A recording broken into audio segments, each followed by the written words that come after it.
Hi everyone, it's Becky here. Welcome to another new video on my YouTube channel. Today I am showing you part 2 of my day trip at Kitsilano Beach in Vancouver. So for this video, I'm going to sketch the view in front of me sitting on a bench on the other side of the beach. So if you would like to see my sketching process of the two little landscapes on the left side of the page spread, you can check out my previous video. Now, I just drew a square frame, continuing the narrative recording of my day on the beach. So I see a lady playing with her dog. So I just started drawing the head of the dog. Animals are always constantly moving, so I kind of have to use my memory to get the dog done. And now I am drawing the face of the lady in a cartoony way, and also using my memory because she was constantly moving with her dog as well. I just want to try to capture their gestures, their interactive moment. Okay, here they are. I'm going to stop and move on to the next part, the next element. The pretty important foreground element is this cherry tree. So I began drawing the left side of the trunk and connecting a couple of major branches on top of the trunk, and then some smaller branches coming down to finish the right side of the tree, and then drawing the root area, drawing the grass blades and more grassy texture underneath the dog and the lady. This is the lawn area of the park. And then drawing this line that divides the lawn area and the little walkway. And I just drew the concrete bars dividing the walkway and the slope going down to the beach. Now I see a cyclist passing by. I kind of had to remember the shape of his legs, and I had to use a parked bike right over there to finish the shapes of the bike, including the wheels, the pedal, and the important structures connecting all the parts together. And the upper body is very much the same shape as a walking gesture. And again, I had to use my memory and use a cartoony drawing approach to finish the face of the man. So in many real-life drawing situations, when we're drawing people, we do have to use our memories a little bit, and it's okay to draw in a cartoony way. And this is my approach. I find drawing people in a more cartoony way to be more relaxing and tells the story better. Now I'm beginning to draw these twigs dangling from those branches. Very organic curves swaying in the spring breeze. And then drawing very loosely of these large clusters of cherry blossoms in between the major branches. Okay, so now I'm going to come back to drawing the cherry blossoms later. Just finish drawing the tips of these twigs. Now I'm drawing the contour outline of the mountain in the distance, and then this lamppost. It adds a sense of balance on the right, because on the left side the cherry tree is pretty heavy. Now I just drew the bottom of the mountain and just added a little boat there to give some interest on the surface of the water, adding some more minor details like the railings. So these simple horizontal lines that I just drew added so much sense of depth to this landscape. These are the essence of this landscape.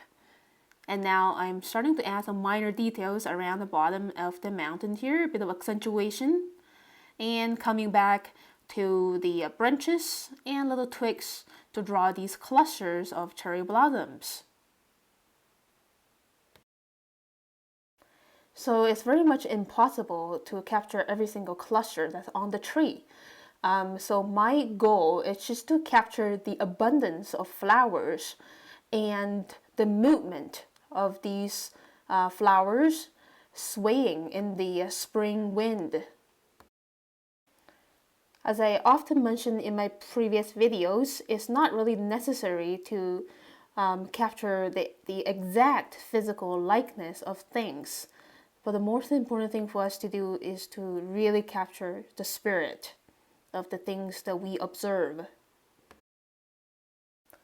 And the more rapidly that you're summarizing these details, the more lively those shape would look like without any sense of hesitation. Okay, so that's pretty much all the clusters that I summarized. Now I think it's time to move on to the next area. Now I'm drawing these buildings in the distance on the base of the mountain. This is the city of North Vancouver. So we have to take the sea bus or drive through bridges to get to the city of North Vancouver and West Vancouver across the sea. There's so many clusters of houses climbing halfway up the mountain. So these two cities has lots of slopes. Now I'm coming back to the foreground, adding some bark texture for the cherry tree. And also using very loose and organic lines, gentle hand pressure, a bit of hatching to suggest a bit of muscles for the trunk. And now using very rapid hand movement to get these grass blades done in small groups. And last bit of accentuations and details. And that's very much it for the drawing part. Now it's time to have fun with watercolors. I'm going to begin with the sky area and also the sea. They have very similar colors. So just wetted those two areas with clear water and putting a little bit of diluted cadmium yellow as a mellow glow on the bottom of the sky. This is my sensation. It's very hard to see from the reference photo. And now I just painting in between the negative spaces behind the cherry blossoms is a sky color.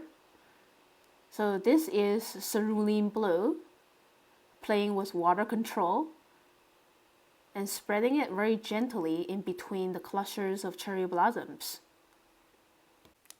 So I have to use different hand pressure to create different kinds of large and small dots in between the clusters of flowers. And I'm gonna let gravity to do the work to let the blue blend with the yellow on the bottom of the sky. And just kind of mix around the cerulean blue around a little bit so it's nice and smooth, and just let go. Move on to the next part. Now just wetting the walkway and the grassy area with a little clear water. Again, putting on a really light diluted layer of yellow ochre and a slightly more concentrated yellow ochre for the first layer of the grass. Again, these are like underpaintings for the grass and the walkway area to show the warm sunny day atmosphere. So a lot of times I don't put the first layer's color as the color from the first sight. It's always kind of like that warm glow underneath the original colors of everything. Now I'm putting on the lightest tone that I see of the colors of grass. This is lime green mixed with a little bit of cadmium yellow. And this technique I'm doing right now is wet into wet. As you can see, I didn't really spread this yellow-green all over the underpainting. So some areas of the underpainting is kind of untouched in between the gaps of brushstrokes. And now I just grabbed a little bit of cerulean blue, mix it with a little bit of green, dilute it with quite a bit of water, so it's a pretty semi-translucent turquoise blue to depict the transparency of water. And now I'm adding a little bit of diluted yellow ochre for the bottom of the mountain is the overall tone of the buildings in large clusters. And also mixing yellow ochre with slight bit of brown, again at the underpainting for the mountain. Yeah, just let it dry a little bit. While waiting for the mountain to dry, I'm adding on the first layer of the cherry tree. The cherry tree bark has a pretty nice yellowish, yellow-brownish green color. So this is like the first layer.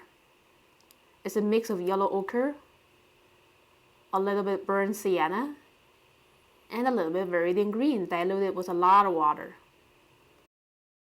So again, I'm going to let the first layer of the tree trunk to dry a little bit before adding the next layer more effectively. Now, the first layer for the cherry blossoms. So it's a color very similar to quinacridone rose, diluted with a little bit of water, not too much, to preserve the vibrancy of the tone. Yeah, again, just using dotting brushstrokes to spread this color around, and remember to reload my brush with this vibrant, juicy color. If you don't load your brush enough, your color would end up way too diluted. So make sure you load your brush if you want to kind of spice up the vibrancies of the things you're painting. Now, moving on to the second layer for everything. Now, for the second layer, I'm getting more bold with the paint by mixing less water into the pigment. As you can see, the color looks more concentrated or less diluted compared to the first layer. So this is the mix of lime green and viridian green containing less water. And also using thinner brushstrokes to get the feel of grass blades row by row, merging a lot of the brushstrokes together so they don't look too harsh. For these grassy areas in the middle ground, I'm using horizontal brush marks to summarize the rows of grass blades. And for the areas closer to me, I'm using these short organic brushstrokes to suggest the grass blades shapes. So as you can see, I am mixing a slight different tone of green after like a row of grass blades, just playing around with the ratio of viridian green and lime green. I'm also varying the shapes of my brush strokes, so every grass blade is of a different shape. And also using pretty rapid movement to avoid creating very mechanical and static brush strokes. So I'm trying to create very lightly brush strokes with rapid movement and not too much hesitation, because the more hesitate, the more mechanical and repeating your shape or brush strokes will look like and less natural. Now I'm adding the second layer for the cherry blossoms. It's very much the same color. I mix a little bit cherry red into the quinacridone rose, and as always, the second layer contains less water compared to the previous layer. So this type of cherry blossoms has a more saturated pink tone compared to the cherry blossoms that I sketched at Burrard Station. Yeah, so I like this kind better. It's just easier to show their beauty. So just spreading the second layer of more concentrated pink, not covering every single area of the first layer. And I'm using pretty rapid brush strokes and also merging a lot of these dotting brush strokes together so they don't look too harsh. Just having fun, enjoying this soothing pink color spreading all around the tree canopy area. Alright, so now I think it's time to move on to painting the next layer for the mountain. So I just grabbed a little bit of cobalt blue, a bit of green to get a fresh turquoise color. Starting with the top of the mountain, clean my brush a little bit and just drag this turquoise so it's a diluted version of the same turquoise around the bottom half of the mountain. So I'm just putting on this tone of turquoise. I think it contains about half pigment, half water, like a medium value of turquoise, not way too intense and not way too pale. Skipping around the clusters of buildings around the bottom. Yep, just trying to make it pretty smooth. Now I really love the contrasting colors of the turquoise with the pinks of the cherry blossoms. They look so powerful together. A warm and a cold color side by side. And now I am using the same turquoise and I'm mixing a tiny bit of ultramarine blue into the leftover turquoise and just painting the shadow of the mountain reflected onto the sea surface there in the distance around the base of the mountain, adding a bit of thin ripples using thinner brush strokes. And adding a bit of careful rendering around the base of the mountain. Okay, so I think now it's time to move on. Just grabbing a little bit of leftover brown to paint these concrete bar areas in the middle ground. Okay, and now it's time to add on the next layer for the cherry blossom tree trunk. So as I always mention in my previous videos, it's always a good idea to wait for the previous layer to dry up a bit before adding this new layer. So this new layer's color's intensity is staying really strong, wet on dry. And I'm spreading this brown pretty thinly over the previous layer. And so not every single area of the nice warm yellow is being covered up. So I'm often taking advantage of the transparent quality of watercolors when I'm painting in layers. Yeah, so as you can see, the brown is on there, but it's not completely taking over the whole tree trunk. The previous layer is still shining through. Now, I'm just grabbing a little bit Viridian green, mix it with a bit of burnt sienna for the next layer. So in the real world, it's very hard to define the surface colors of objects with an absolute color, okay, or tone. As you can see, this cherry blossom tree trunk consists of several layers of colors interacting with one another. So this tree trunk is not just brown or brown green. It's like a play of layerings of these colors. So I am spreading this brownish green in certain parts of this tree to accentuate the uneven muscular surface of the tree trunk. There are some areas bulging out, having a lighter tone. And those denting areas usually has a darker tone. Okay, and now I am spreading this darker shade around the root area and a little bit more around these branches. And grabbing a little bit of burnt sienna to give shade for these branches and twigs supporting the cherry blossoms. So the spots of pink brushstrokes looks more reasonable around. Okay, so now it's time to paint the shadow of the cherry tree. Just using the leftover greenish gray, spread it around the walkway area. Another layer of brown for the concrete blocks. A little bit finer rendering for the clusters of buildings. Alright, so now I am reaching the last stage of this painting. It's time to paint the outfit of this man riding the bike. So I kind of had to use my memory. I think the turquoise color fits really well for his shirt and pants. It's a nice contrasting color with the cherry blossoms and an echoing color with the mountain and the sea, giving underneath the bike a little bit of shadow by using a more intense green underneath the bicycle tires. And just final bits of dark browns up there on those branches, and then using the leftover browns to paint the dog, which has a very similar color. A lot of times I like to use the leftover colors to paint these small shapes, such as the dog's body and the lady's outfit. So I don't need to spend time grabbing that paint from the cakes.